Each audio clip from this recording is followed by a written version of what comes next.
Welcome to Story Chats at Inspy Romance. I'm Elizabeth Maddrey, and I'm here with my two co-hosts. I'm Narelle Atkins. I'm Valerie Comer.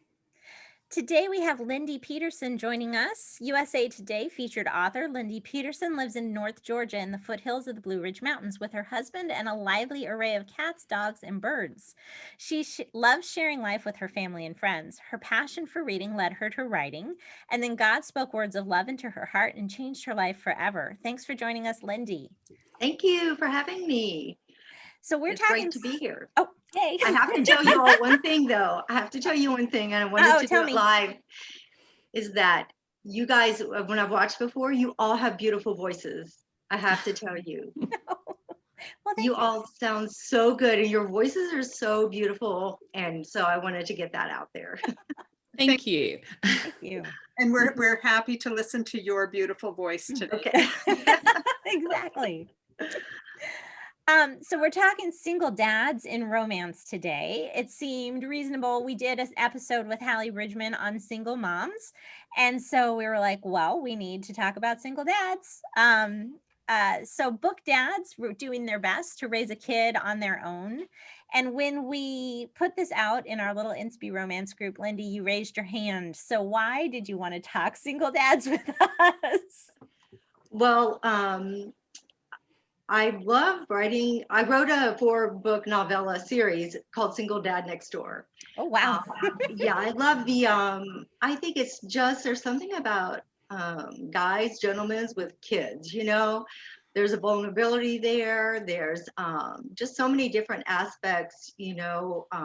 I have infant up to teenagers in my stories. And so just seeing them handle the different ways, you know, because women, I think, are more perceived as nurturers. Mm-hmm. And there's a lot of nurturing when you're doing, you know, involving in children. So I love seeing guys navigate through that. And I think that it's just lovable.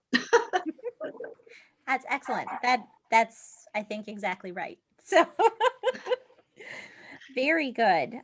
Before we dive into our favorite single dad books, let's talk generalities. So Lindi hit a couple, right? What do you love? What else do you love about single dad stories? And are there things that you see that you wish people would stop doing? Is there something stereotyping going on that you're like, that's not cool? We should stop that. Narelle, do you have any? What do you think? Not really. I do enjoy single dad stories, but it's interesting. I was talking with a friend of mine a while ago and he's married with young children, and he made a comment that he'll take his kids out somewhere without his wife and people will compliment him and say, oh, isn't it great that you're doing something with your kids? And he thinks no one would say that to the mum. Why are they... Why is it so the dad does something and it's really special? I think that says a lot about our society. I think with a lot of not everyone is growing up in a nuclear family with mum, dad, and 2.5 children and the puppy dog and everything else. So I think there is, and I think there are some challenges with dads being able to spend time with their children as well for a whole bunch of reasons. So I think that also pulls our heartstrings a bit. When we see a dad with their kids, it's like, that's what's meant to happen, because every kid wants to be and have a relationship with their dad. Valerie? I love seeing that in stories too, men showing their nurturing side, like Lindi mentioned. Mm-hmm. But it is kind of weird, and I think some of the stereotypical things that we used to see aren't as much in the stories in the last few years, last 3, 4, 5 years, you know, like where men are assumed to be unable to cook and unable to keep their house clean. Why would they be less able than a woman to do either of those things? I mean, in real life, there are plenty of men who cook and men who can't, and women who can't cook. True. Flip. Yeah. So, True.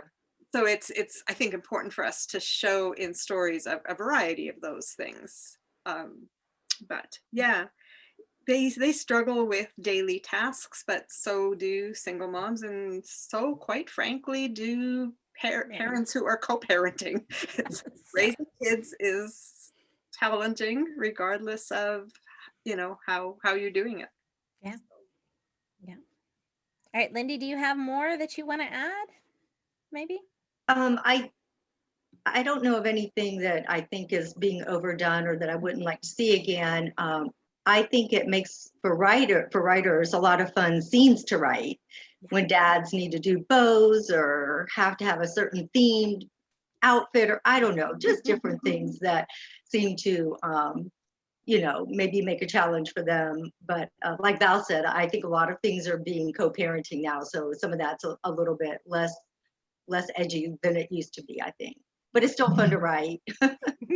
Yeah. Definitely. I love, like I think everybody has said, the nurturing men with kids is just good dads are beautiful things to see out in the real world or in a book. I grew up with, I'm going to age myself here a little bit. In the 80s, the late 80s, there were these series of posters like that you would go to the record store and they had a poster section. These are all really weird things for kids today, but um I mean, I was a teenage girl, so it was always very exciting, but they were, handsome men with no shirt, well-defined muscles with the baby on their lap or on their chest. And a dad with a baby clearly loving that child is just a beautiful thing. Yeah. So when I think of single dads in romance, I get the picture of the hot guy with the baby just immediately. And I go back to my teenage years and I want the hot guy with the baby poster. And my mom's always like, you can't have a poster of a half naked man on your wall. And I'm like, fine. I'll get the unicorn. So as a mom, I'm so not going there. No, I probably wouldn't let my daughter have the poster either, but it wouldn't. I understand wanting it. Let's dive into books. Actual books. So CCR with Single Dad Heroes. Tell us title and author and what you loved about it. So we'll start one each and we'll just circle around and talk about them. Lindy, you want to kick us off? Yes, I will kick us off with one I just finished reading by Mindy Obenhaus. It's a love inspired, called A Brother's Promise. Ooh. And so Mick is 45 and never been married, and he gets custody of his niece. His sister and husband pass away. Sister and her husband pass away. And so it was unexpected, even though he knew his niece, but she was still out of state. So there wasn't that close daily relationship, that he had previously. And so, the book starts in a great place where he goes in to paint the room pink. He goes to the hardware store where the heroine is the owner, and he fixes just crazy Pepto-Bismol color pink, I think. And so she's like, let me help you out. And then, she had lost her mom when she was 5, and the little girl was 5. And so it just made for a great romance, and cookie baking time is just all the things. And he's older, and he's doing a great job, but still there are certain things he's just fumbling through. So it was a really, really good book. And shade of pink did they decorate? It was, I think, a lighter shade, but it was still pink. And she had done the decorating. She said, let me handle the bedspread and all that. So he was like, okay. And he's a cowboy too. So he lives on a farm. He has a ranch. I mean, yeah. So it had all the feels. Nice. Love it. Narelle? Well, I'm just going to add that love inspired, if I'm looking for a single dad book with babies and twins and adorable kids, then you can't go wrong with love inspired. Just thought I'd put that out there. Yeah, so the first one I'm going to talk about is from an author you've never heard before. So I'm going to talk about Hope for Family by Elizabeth Maddrey. And the reason I chose this one is that we talk about the stereotypes with the dad with the 5-year-old, and a 5-year-old seems to be the age that we've talked about in the single mum episode that kids often are. But in this episode, we've got Tommy, who is not able to have custody of his teenage daughter and has missed a massive chunk of her life. And the story is around him trying to have access and being able to build a relationship with his daughter. And I thought that was a really unique and interesting take on the single dad trope.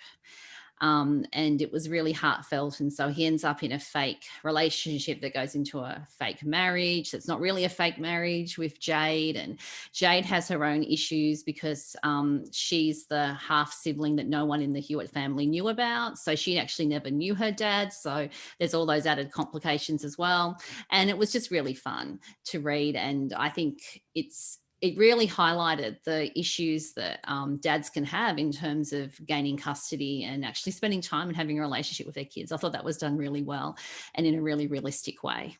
Thank you. It was a good one. Thank you. Sadly, it is based on two different family friends' experiences, sadly. So, yeah, custody is hard sometimes. Yeah. Valerie? I recently read a few books by Liwen Ho, and the one that I thought of in relationship to this particular podcast is Taking a Chance on the Enemy. So the couple, Sam being the female, and Lucas, knew each other in high school, and he was always the stick in the mud and she was always the who cares about authority kind of thing. So now she's an art teacher who still doesn't care about authority, and he's a cop and he pulls her over. So, but he's a single dad. He has recently lost his wife, like maybe a year ago. I don't remember exactly, but he has this little girl who has been nonverbal since her mother died. And she loves these art classes, and Sam is her favorite person on the planet. And Sam is helping his little girl, whose name I can't remember, to come out of herself a bit and trust again, which is exactly what Lucas wants to have happen, but not with Sam, right? Yeah. So there's some really good built-in conflict there. But yeah, seeing the little girl as she starts to verbalize more, and you can see she's trying to set them up together. She's probably at that 4 or 5 year old stage. And so it was really sweet. And that's also going to be a case of classic opposites attract. Yeah. Yeah. It was hilarious that way. I think I've read that one. I remember really liking that one. I didn't remember that he was a single dad, but I remember the cop and the artist aspect of it. Yeah. Yeah. So funny. Cool. So I just finished Keeping the Cowboy by Mandy Blake. And cowboys are not my go-to generally. So I know I'm in the minority there and not just necessarily loving the cowboy, but Mandy's Cowboys I do enjoy. There are a handful of authors who write cowboys who I enjoy. And Mandy is one. She has Aaron, who is just a really fun character. His wife left him and then died. It turns out she had she doesn't go into crazy detail with it, but she had depression, and then postpartum depression just made it worse. And so she left thinking that she was going to find fulfillment elsewhere and ended up dying of a drug overdose. So, not usually usually when the dad is a single dad because they lost a spouse, it's a car accident. It feels like it's almost always a car accident. That took, yeah. So I thought it was unique, but what ends up being though is it adds some stuff to Aaron's background, because he didn't know how to help his wife, and he tried, but he just was unable to reach her, and she rejected his attempts to help, and so it makes him like triply unsure about trusting going forward, because he just feels like he's this complete failure that he was unable to help his wife. But he adores his son, and so she comes in to be his nanny / teacher for the little boy, who I think is 5. 5's a good age, but it's super cute, and it's really fun. Just to see Aaron and his son. They're a dad and son who I think probably would have been fine without someone coming into their life, which also I think makes it nice too, because they don't they don't need her so much, but they just both fall so in love with her that she makes them even better. That's cool. It can Yeah. be overdone to have that. We can't manage without a woman in our life. Yeah, she's not saving them from anything.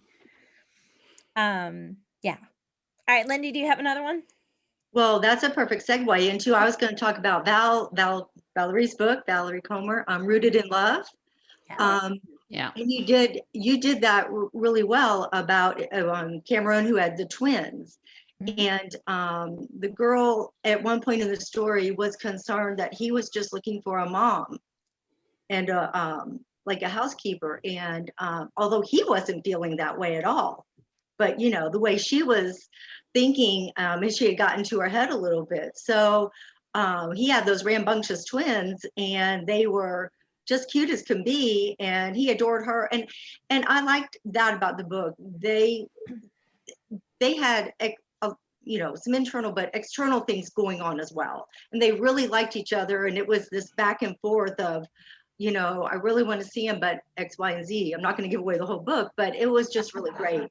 And then, you know, with the part, and I haven't read a lot of those actually where that was in there, and it made me really stop and think a lot about that aspect of it. And like I said, it wasn't in his thoughts, but it was coming around, you know, into her mind at some point.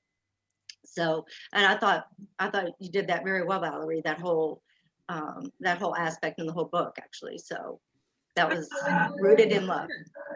And I want to just take this opportunity, excuse me, Elizabeth, I'm going to roll right over you here and flip it back to Lindy. And it's been a few years since I've read this one, Lindy.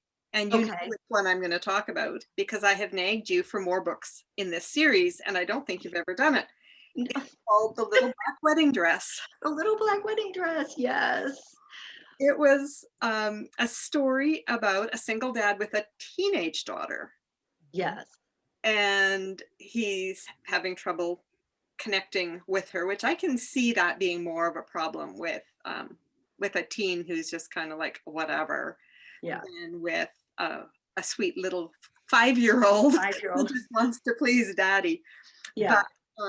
But the heroine, Honey, takes the teen kind of under her wing, but somewhat reluctantly. And I don't remember all the details, but when I was going, what single dad books have I read? I was like, oh, I really like that one of Lindy's. And I looked it up and I'm like, yep, that's one that has stuck with me for how long? 5, 6 5 years, probably. 5 years, yeah. More in that series. Well, okay, yes, I do have the books planned out. It's a long story, but the Red Wedding Dress was next. So. Aw. Yep. All right, Narelle, what about you? What's your next? My next one is Love and Other Mistakes by Jessica Kate. So this one is a good one. We have a very competent single dad, and it's the heroine that's a complete klutz and ditz around the baby, which I think is a nice twist on. It's not, you know what I mean? Like, it's that whole idea that women are nurturing and can automatically pick up a baby and know exactly what to do and everything works. Well, that's not what happens in this book. There's some quite hilarious scenes. So it's a rom-com, I hate you trope book as well. So they start off hating each other and sort of moving through the friends phase in their relationship. So yeah, but this baby's adorable, and she ends up being the nanny to the baby. And he also has a niece that he's looking after as well, who's a teenager, and she was probably my favorite character in the book as well. But it was a different take on the whole single dad trope, I think this one was, because we have a guy who's got it together and a girl who just is really struggling with the whole baby thing as well. So it's a really fun story that I enjoyed. Yeah, that's a good one. It is fun. That is fun. I don't know why I'd forgotten about that one. I had such a hard time coming up with single dad books, which is crazy because when we were talking single moms, all I could come up with were single dad books. I should have written them down then. The next one that I came up with was Spring Fever by Tara Grace Ericson. And that is Garrett ends up adopting his niece. So it's, I think it is a car accident again. So he, you know, it's sort of the instant single father, which is even, I think it adds some trickiness trickier stuff when you're established as a single person living your life with nothing on the radar, and then like instant family makes it kind of fun. And for readers. yeah. Maybe not so fun for the characters, but it's fun for the readers. So, and I just think Tara does a good, really good job of, you know, figuring out how do you go from here was my perfect life, and now I have this child who you know, I obviously, I can't say no, but how do I find what life is supposed to look like after that? So that was my second one. That reminds me of one. We got time for another round. Lindy, do you have a third one? Yeah, I do.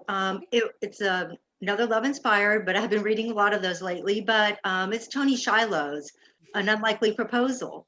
And you know, they were best friends, and that again, single dad trope, but there's so many different aspects that can go into it.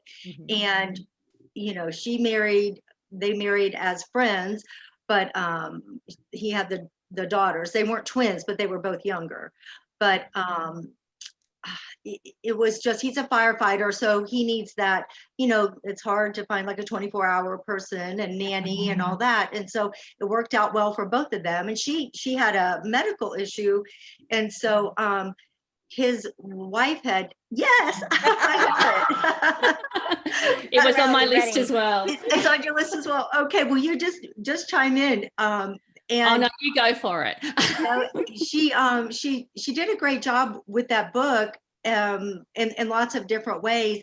But one of the scenes that stuck out, what I was saying, I'm sorry, I'm rabbit trailing here, but his wife died. I believe it was a medical issue, and then, you know, the girl that he marries has one too. So he's you know, thrown into these situations, and he's doing, you know, he does okay with them. But one of the scenes that stuck out is when the kids ask if they could call her mommy, and it devastated him on the, you know, he didn't really know how to handle that. And I think the youngest in that book was 2, and so I think he was afraid she wasn't going to remember her mom and all this. So there's just a lot of emotion in that book, a lot of tear up moments, but she worked it out really well. And you know, that was a great, I don't think I've read one of those before where they've been friends, such good friends before, and now they end up in the romance. So that was good. That was one as well. So I think maybe it was, Beth, were you there too? Yeah. I had that one too. Okay, it's such a good book. Hey, Toni, 4 out of 4. Such a good book. So well written. Yes. All right, Narelle, what's your third? My third one is a Chapel Cove romance. So Love Me by Alexa Verde. And this one has an adorable 5-year-old, and it's very sweet, and they have a really the meet cute with chocolate cake is a lot of fun in this book. I don't often remember meet cutes, but I remember this one, and it's just a really lovely story. The heroine is 40, she's divorced, and her twin girls, I think they're both girls, her twins are at college, and so they're not in the story, and so she really misses her girls, or her twins. I'm thinking they're both girls. I should double check that. I could be wrong, but it's a while since I've read it. So she's missing her own children. And so this little girl, I think her name's Chelsea, she's just adorable. And it's just a really lovely fun. It sort of epitomizes what I love in a single dad romance with small kids. And Alexa did that really well. Valerie always does this really well. And it's just a really lovely, fun story. And if I'm looking for a happy story, if I really want that feel-good feeling, I'll often look for the books of kids, because kids are just so fun to read about. Yeah, for sure. We are. All right, Valerie, do you have a third? 4th and 5th. A third? Third. Oh, so picky. The one I just thought of and hadn't put in my notes was Not Until Now by Valerie Bodden. And this has a few different things in it, but speaking of a reluctant instant dad, he's the uncle of the child, So the mother is in a bad car accident, and she's discovered by the heroine, who is on the accident scene, and she's in a wheelchair, the heroine. So she doesn't need anybody. She has her life figured out. She is not going to ever be dependent on anybody ever again. But right, romance. So she calls, she's friends with the mom, and she finds them, and she takes the little girl to, you know, under her wing when mom's whisked off to the hospital, and she finds the phone number of the mom's brother, who lives clear across the country, and catches him in the middle of like the most important business thing ever. And he's like, he keeps not answering his phone, and she keeps phoning. And anyway, so that's obviously starts out as a enemies one as well. But yeah, he's like, I'll just like come out there quick and take care of things for my niece and then get back to my important life. Instead, of course, that's not what happens. But it was done really, really well as far as him trying to figure out like what to do with the child. He has no clue, and he didn't even know his niece. He didn't know his sister, whom he had been estranged from for many years because she had been a drug addict. He didn't even know she had a child. So yeah, but speaking of instant family, that one was really good one. So my last one, I have a lot more on my list too when I finally sat and wrote them down, but yeah, my last one is actually Flavors of Forever by Valerie Comer. Her Urban Farm Fresh books are some of my favorite. I love Bridgeview. I'm sad that it's going to end, but I guess 12 books is enough for one series. It is for me. Yeah.